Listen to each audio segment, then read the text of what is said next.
four-wheel drive and a winch and a roll bar. Pick up Bigfoot at your favorite store. Okay, so this is for like a little model car. It made it look like it was for like a real truck. For a second I was like, where are you buying a monster truck? But it's just a model that you can build. It said model kits that always come down to reality. So that's where we're reading that. And there's the Bigfoot truck right there. This was the front that we just looked at. And we're going to open this up. Alright. Opening this up to the first page, we have an ad and then the comic here. This ad is for M&M's. It says chocolate fun for everyone. It's peanut M&M's and plain M&M's. It says the milk chocolate melts in your mouth and not in your hand. So we have pictures of the little M&M guys, which is funny because we don't have the red one. And this looks like the yellow one, but maybe it's not. But is this supposed to be red? It kind of looks orange. So I don't know if this was before they picked like their two main ones, but it looks like we just have some orange, yellow, and green ones on here. Alright, on to the comic. We have, it says the Metropolis Grand Hotel, and somebody's thinking, not bad, not bad, not bad at all. It's been a few years since these halls saw my shadow. I wonder if all the mud slingers and rabble rousers do as well for themselves as G. Gordon Godfrey. So it's this lady talking right here in the hallway. She says covers of Time, Newsweek, and U.S. News, and People all in the same week. And now an interview with the Daily Planet star reporter. Gigi's a publicist's dream come true. And then there's this big guy that says, yeah, and she goes, whoa, you must be Hulk Hogan's big brother, right? I'm Lois Lane and I'm here. I don't remember Lois ever having a haircut like this. I didn't realize that was Lois. He said, I know who you're here to see. Up against the wall and spread them. And she goes, hey. So she looks like an old lady in this.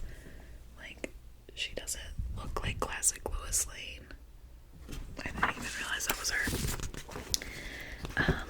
And then this guy says, I think this says grist. What do you think you're doing? So he's yelling at the big guy. He says, 1,000 pardons, Miss Lane. I fear my bodyguard overreached himself. And she says, that's not all he overreached. Does he generally act this way with invited guests? I swear this does not look like Lois Lane. Like, she looks like an old lady. So, let's see if maybe this is like a disguise or something, or maybe this is just what she looked like at this time. Oh my gosh. Okay, so the next 2 pages here, we have comic, no ads. There is a lot of dialogue on this page, so bear with me. It says, not generally, however, your paper's relationship with Superman does make you rather hostile to my cause, no. But come, I was just about to take morning coffee out to the terrace. Won't you join me? Another cup, grist. And the big bodyguard says, on the terrace, don't you find it a tad chilly at this time of year, Mr. Godfrey? He says, not at all. Where I come from, it's always surprising. It's always so stifling hot. This is a glorious change. And then Lois says, where you come from, and just where might that be, Mr. Godfrey? And he says, you might as well have dropped from another planet for all. Oh, she's still talking. You might as well have dropped from another planet for all the information I was able to dig up on your past. So she doesn't know anything about this guy. There he is, taking her jacket off. There's the him inviting her out to the terrace.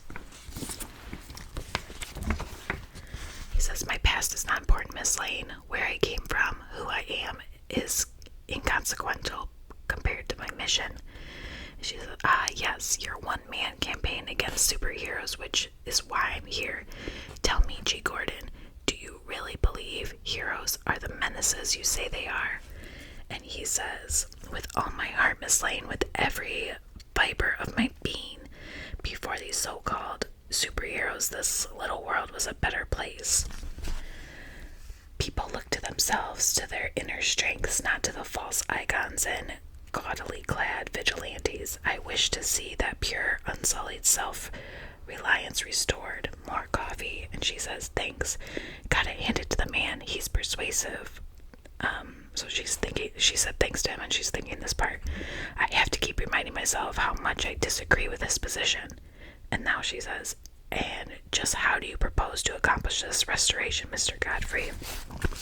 He says, why, but the most simple, most direct method available, Miss Lane. I propose to see all the so-called superheroes destroyed, expunged, wiped from the face of the earth for all time. So down here is where he's telling her his plan. Up here he's having coffee with her.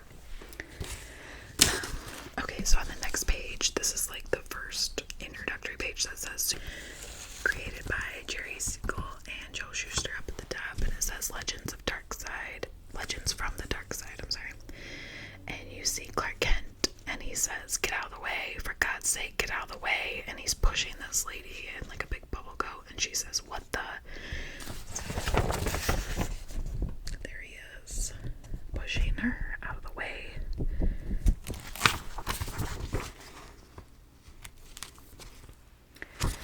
Says, please, everyone steer clear of me. I can't guarantee your safety if you get too close.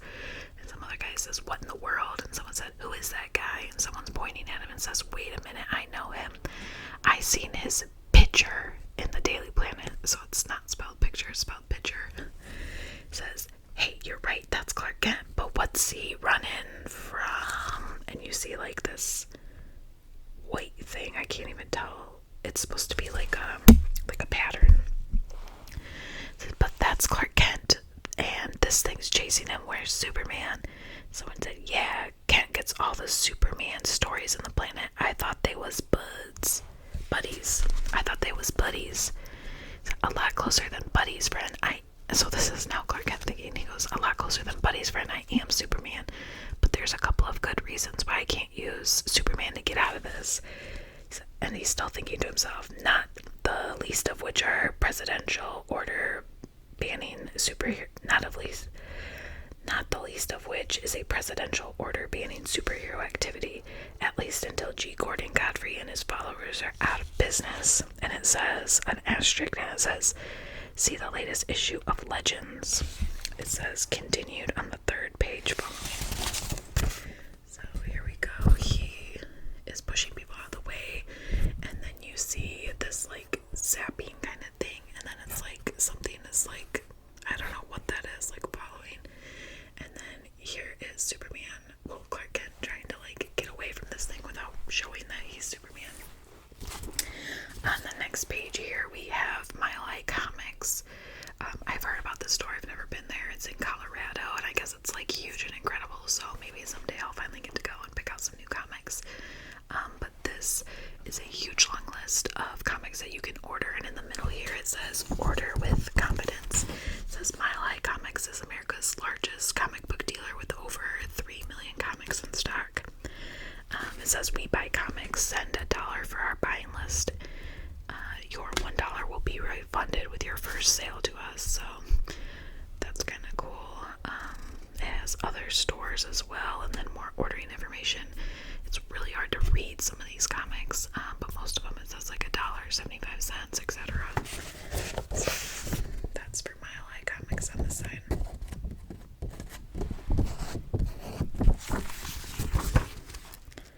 Let's turn the page, and there's more. I've never seen like a double ad like this for the same thing, but this is more Mile High Comics ad for ordering, so they must have it done. It's crazy they had that much back then too. So at the bottom it says new comic dealers. Is your new comics distributor making you frown? If so, give alternative realities a chance to put a smile on your face. So this was, I guess this was a double ad, so this is for somebody else down here. So that's pretty cool. Okay, on to the next page. We have more comic, and it says, we're back to Clark Kent, and he says, he's thinking to himself,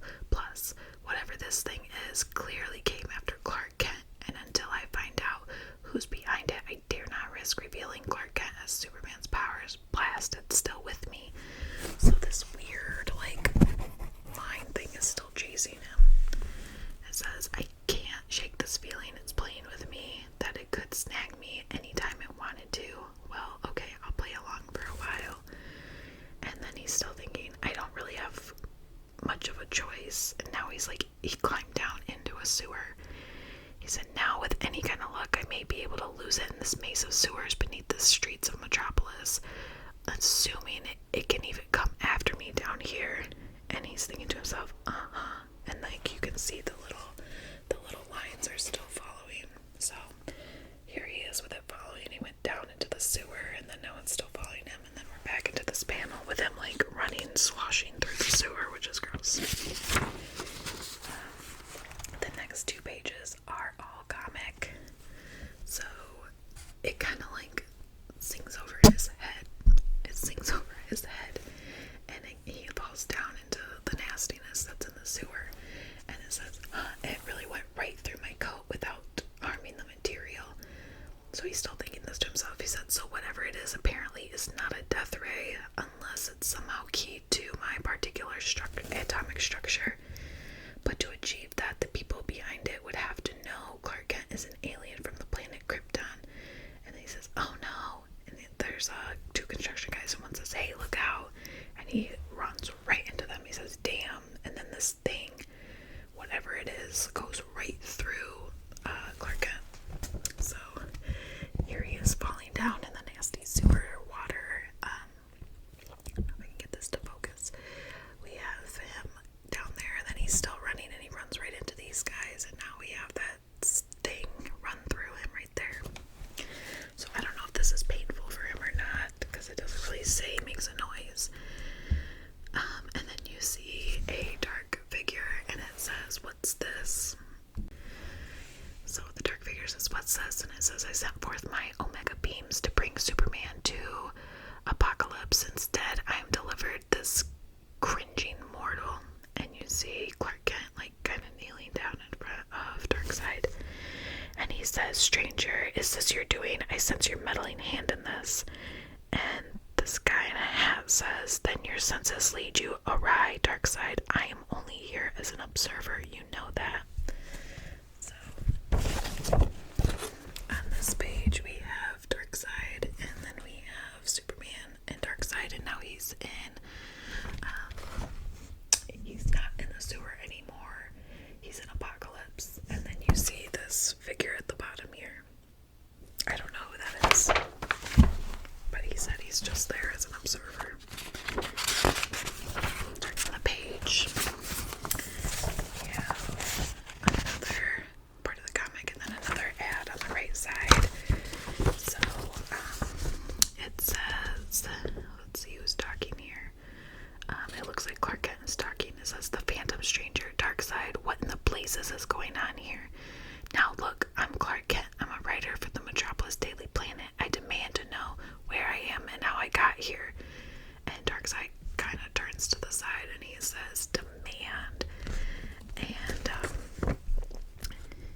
now he's choking out Clark Kent, and he says, great Scott. Okay, let's see who's talking. Okay, this is a thinking bubble for Clark Kent. He says, great Scott, I didn't even see him move. How can anyone be so huge and be so fast? He's trying to throttle me. Darkseid doesn't realize he's netted exactly who he's after, and until I discover why he wanted Superman, I'd better not let him guess just yet. And now you hear Darkseid is talking. He says, now hear me, Earthling. I know not what quirk of fate has brought you here instead of the one I seek, but know this. You are on the planet Apokolips, and Apokolips, the slightest word of Darkseid is absolute and inescapable law. And Clark Kent is like being choked, so he's like, he says, let go, joking. So there's that scene right there where he's choking him out. This was when he was like, I demand, and he was like, demand. So he did not take kindly to being told that. He said, so Darkseid is still joking Clark Kent. He's like off the ground, and he said, you may be obedient and you may yet survive the hours that lie ahead. Raise your voice to me again and I will crush you like an egg. And then this other guy is saying, have a care, Darkseid. There's no call to vent your rage against this man. He is no part of your tasking of Earth. Send him home. And Darkseid says, for one who claims to be no more than an observer in this play, you've had more than your share of commentary, stranger. Perhaps it's time the validity validity of your claim is of if observer is what you be, observer you should remain even when I do this. And he's throwing Clark Kent out like a window. That's him throwing him. That's him talking to the observer. Okay, this next page of ad, it says Intergalactic Trading Co. It says the largest selection of science fiction collectibles in the galaxy, and it's showing a bunch of Star Trek stuff. So it has Kirk, Spock, a Klingon, Scotty. They're 3 3/4 Star Trek action figures, fully posable, $2.50 each. Set of 4 for only $8 postpaid. It says send for our free, fully illustrated catalog, and it shows Star Trek Starfleet technical manual and the official Star Trek, and says Star Wars something. I can't read what it says. Oh, official price guide to Star Trek and Star Wars collectibles.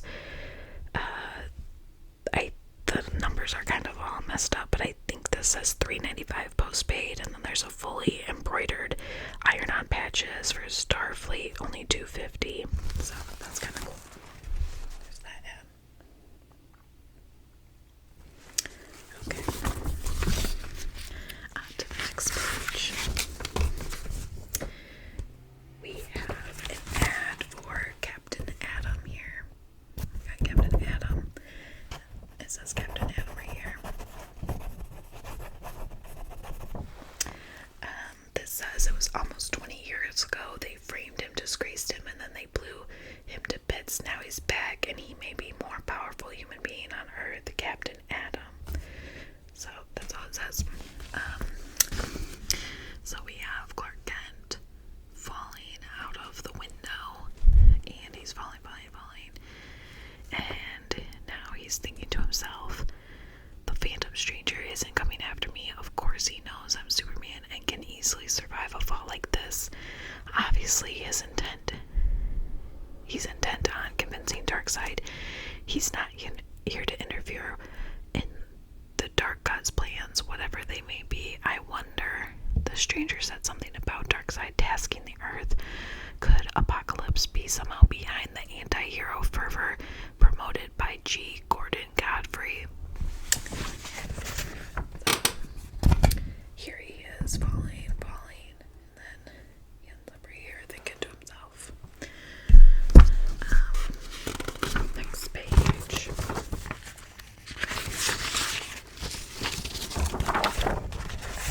We have 2 comic pages here. So, there's like a lot of like dirty little like people things, and they have Clark Kent, and it says, it's a live one, grab him, don't let him get away. What? He's a big one, don't matter. And they say, hold him, strip him, take anything you can. I got his eye things. So someone has his glasses.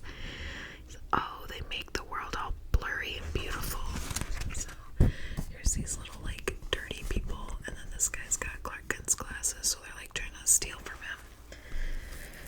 He's like, gimme, no, get away from me, they mine, what else you got, give me something, hey, what's going on underneath? So they're all trying to take stuff, and then all of a sudden, we have Superman, and he like throws him off of his body.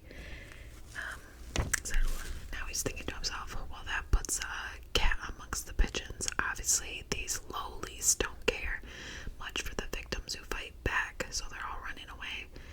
So they're all scattering back to their hidey holes, and it might not be a bad idea if I joined them till I can figure out what's going on down here. The last thing I want is for Darkseid to know I'm on Apokolips. So he's flying away. Even though my presence has been revealed to these hunker dogs, they aren't likely to report it. Darkseid rules by absolute fear, so those devils who lie down here are probably be too terrified to approach him. And then he's saying, poor devils, not in.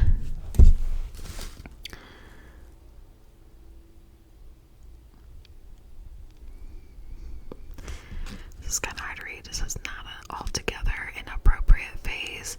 Gods and devils is what this is all about. It says, uncounted ages ago, the home world of the old gods split asunder, shattered by their Ragnarok, their final war. Some of this is a little hard to read, so I apologize if I'm messing up. It says, out of that cataclysm were born two worlds. So this is just like the narrator talking at this point. It says, New Genesis, the bright and beautiful planet of renewed hope, and spinning forever in the shadow of its sister world, dark and sinister Apokolips. So we got a little bit of a background story about like where we are in case you don't know anything about Apokolips. So we have Superman flying here, he's flying, and then there's the backstory of those two different worlds. So we have New Genesis and Apokolips. Next page, we have 2 more pages of comics. So these older comics were nice because they didn't have as many ads as it feels like the new comics have. It's mostly just straight up comic with like an ad here or there, so that's kind of cool. Okay, so back to the comic. We're back to the narrator still kind of talking, and he said each one of these worlds brought forth a race of new gods. New Genesis spawned a people of pure and noble aspect, led by wise and benevolent being known as High Father. It says, while the foul fire pits of Apokolips nurtured creatures dedicated only to darkness and death, shaped by the cruel and merciless Darkseid. So you get to see the people of New Genesis right here. And there's that guy. What's his name? High Father. And then we have Darkseid and his little people. Is that like Granny Goodness? And I don't know all these other people's names. Hopefully they'll tell us. So we have Superman, and he's thinking to himself, but it seems things are no longer quite the way I've understood them to be. I've scanned near space with my telescopic vision, and I can find no traces of New Genesis, only a belt of asteroids orbiting near Apokolips. Can some new catastrophe have befallen the home of the flowers of High Father? Has New Genesis been destroyed? And then there's an asterisk. It says the tragic answer is yes. Although the new gods survived, the full story can be found in the Hunger Dogs graphic novel by Jack Kirby. Okay, down to the next panel. It says that would be a sad blow to the forces of good in this troubled universe. Without his fellow gods to stand against him, Darkseid's power might be more. Hold it. Parademons, Darkseid's killer sentries. Are they looking for me? No matter. I'm not about to let them spot me. So we have Superman.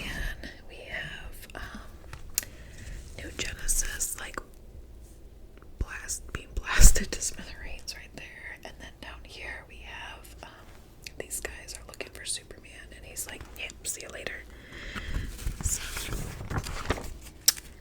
on to the next page. So we have like 2 more pages of comic. Like if this was a newer comic, this would be all ads.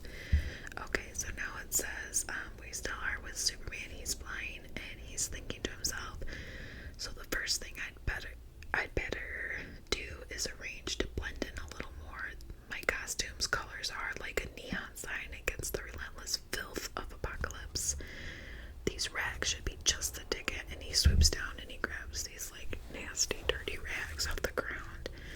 He says, now I'll just duck into this handy niche in the wall, he said, and I can emerge looking like a resident of Armageddon. Nothing I can do about my size, but luckily some of the slum dissonance are pretty big. It is so hard to read. Sometimes like these older comics, like the letters kind of start to fuse together, like how it was printed or how it just kind of starts to like bleed a little bit, and so some of these words are really hard to like see what it's saying. It said, now Superman's thinking it would help if I could dirty myself up a bit, though my face and hands are just a bit too clean for down here. But the aura my body generates, the same aura that protects my skin tight costume, prevents grime from clinging to my flesh. So I didn't realize realize that he like can't physically get dirty, which is weird. I never knew that about Superman. So I'll have to make do with staying in the shadows as much as possible until I can find a way off. What's that? People shouting ahead, and you see all these like dirty people saying more than just shouting. It's the beginning of a riot, and they're all saying, "Let her go. You got nothing on her. Release her." So here we have Superman, and he is standing out in this like pretty bleak world. Down here is when he grabbed those rags and he puts them on, so now you can see that he looks a little bit more like he can fit in here, but he's still very clean face. And then we have those dirty people shouting, and it says, "Keep your trap shut, you clots of soiled rags. This woman preached against the word and will of the great Darkseid. The only penalty for such as her is to be hurled into the fire pits." And so you see this lady, and she's got like this like chain around her neck, and it looks like it's being tied to maybe her arms or something. And you see Superman, and he says, "Well, now here's an interesting dilemma. If that woman is against Darkseid, it kind of puts us on the same side, but there's not much chance of being able to help her without revealing myself. Of course, that's not really much of a dilemma at all, is it? A life in danger and protecting life, even non-human life, is what Superman is all about. So," and then he steps forward, he says, "Okay, hold it right there, creeps." And someone says, Who, Dad? "I don't know. Have you seen it before?" "No. Who is he?" "What have we here? A ram among the sheep." And Superman says something like that, and he grabs this metal thing, and he looks like he's getting ready to throw it. So up here we have that lady right there. We have Superman right here, and all those people like, who is this? And then at the bottom here we have Superman picking up that thing and throwing it.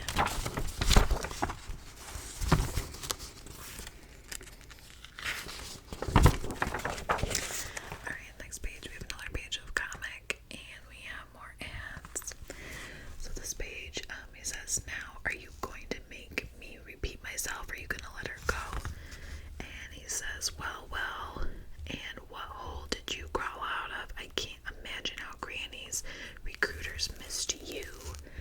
And he says, "He's magnificent. Where could he have come from? Can he be part of the plan?" is what this girl is thinking. She's like, who is this dude?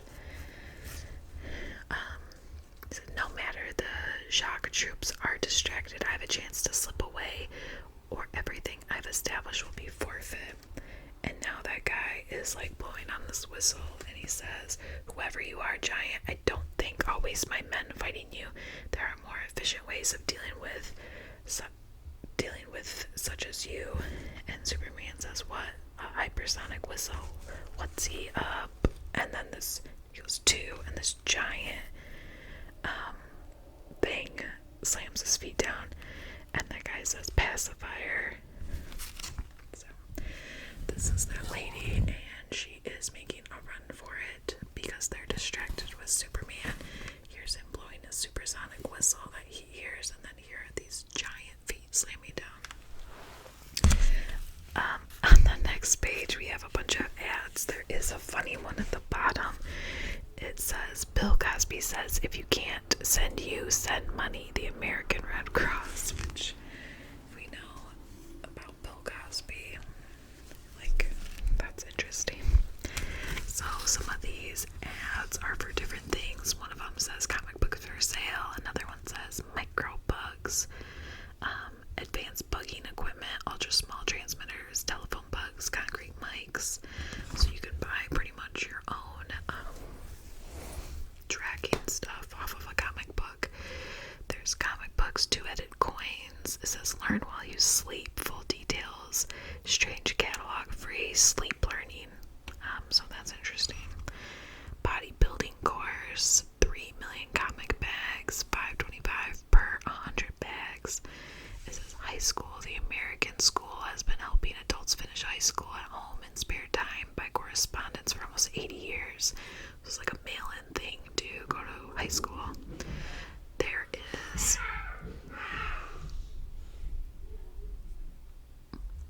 be a magician, amaze your friends for $1, be tough, comic books for sale. So yeah, lots of different ads on this page right here.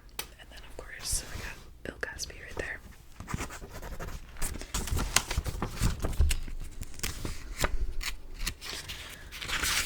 Alright, turning the page, we have another ad, and we have one page of comic. We have our ad and our comic.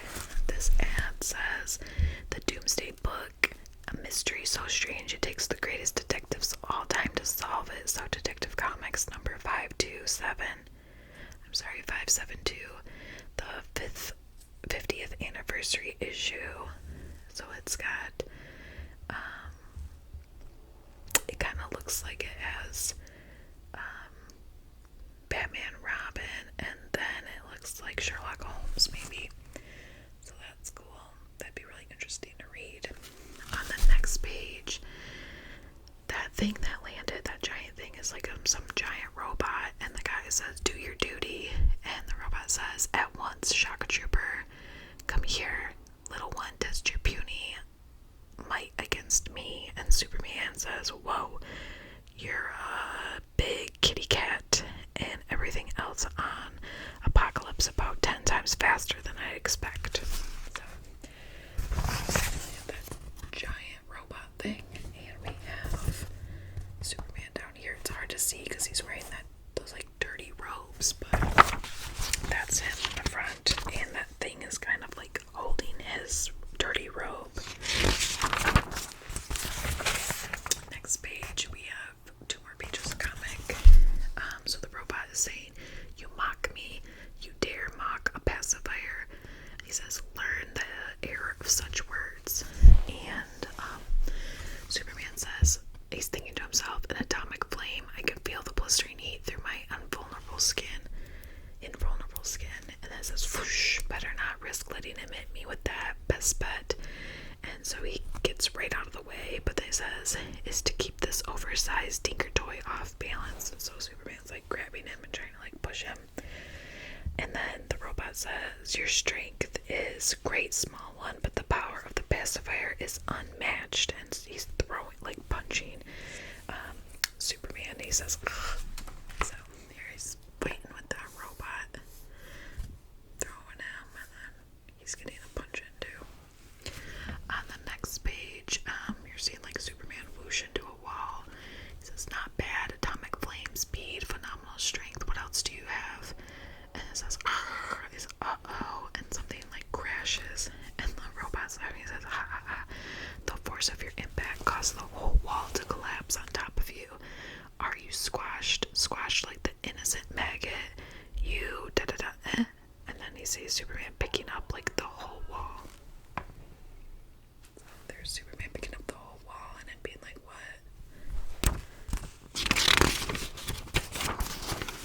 The next page here, we have one more page of comic and then another ad. So this says, he says, you survive. That collapse was enough to destroy a squadron of shock troopers. And Superman says, sorry to disappoint you, ugly, but I have no intention of being destroyed yet, just yet. And then Superman gets his punch in and he says, I have a lot of unfinished business back on Earth, and although I suspect that's not the easiest place to get to from here, I have every intention of getting home in one piece. And the robot says, now since the suit you're wearing seems to be made of some substance that blocks my x-ray vision, I'm sorry, I think Superman is saying that to the robot, that blocks my x-ray vision. He says, let's open it up and have a look at what we're really fighting. And he opens it up in some kind of nasty thing that says like hiss. So here he's fighting that robot thing, punching him. He's like, what? And then that's its face. I can't really tell what that is, if it's supposed to be like a lizard or what. The next page is an ad that says Batman's back, and everybody looks shocked, and it says The Outsiders coming in March.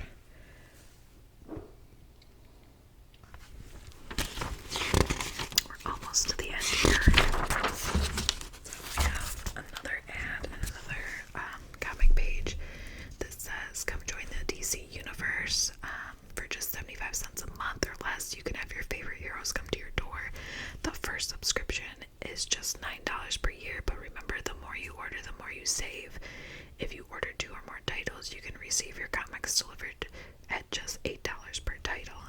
yes, I want to participate in the DC universe, my check or money order, and you can fill it out. And it has a bunch of different titles down here that you can order, and then you put your name and your street address right there. So that's pretty cool. Okay, so now we're on to this page of the comic, and that thing is now out of the robot suit, and he's fighting. He's in like almost like a headlock with Superman, and those dirty people are saying a Glommer, a Glommer. There's a Glommer inside, a pacifier, get back. And then the Superman is thinking blasted thing, some kind of psychic parasite. It's tapping into my nervous system, taking control of my motor reflexes. All of my muscles are spasming like they're trying to tear out of my body. We're off the ground. It's manipulating my flying power, carrying us up. I can't stop it. The heat against my back. This thing's driving us up towards one of the fire pits. I'm not sure my invulnerable body can survive that furnace. So that's trying to get rid of Superman. So there's those people saying like, get back, and there they go towards a furnace pit right there. I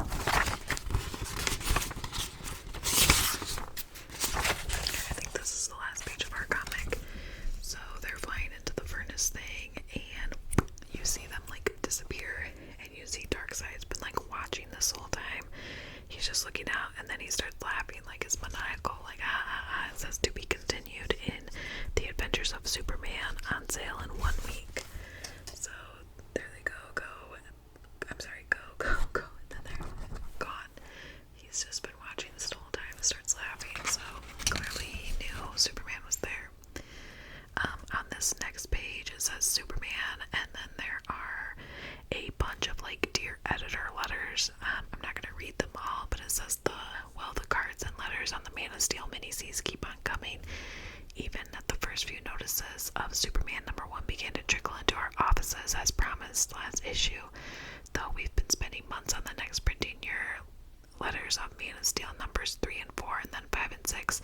After that, we'll head straight away into our letters on the newest monthly magazine Still Then, and then it just talks about the people who have been reading it. They're dear letters, though.